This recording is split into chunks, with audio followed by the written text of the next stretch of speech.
Ganito naman ang gagawin natin para sa masarap at malamig na merienda mga kakusina. Kaya naman, umpisahan na natin agad.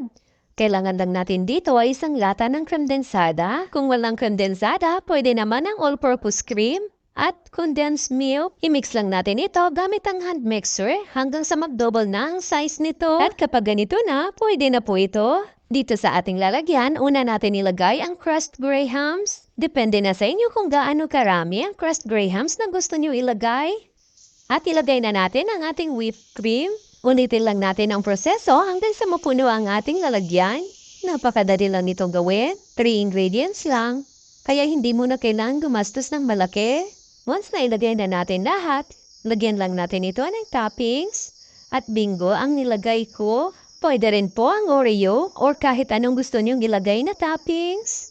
Once na ilagay na natin lahat ng toppings, ilagay lang natin ito sa freezer ng overnight. Napakasarap kasi nito kainin. Pag medyo matigas na, huwag po kalimutan mag-follow and share. Maraming salamat hanggang sa susunod mga kakusina.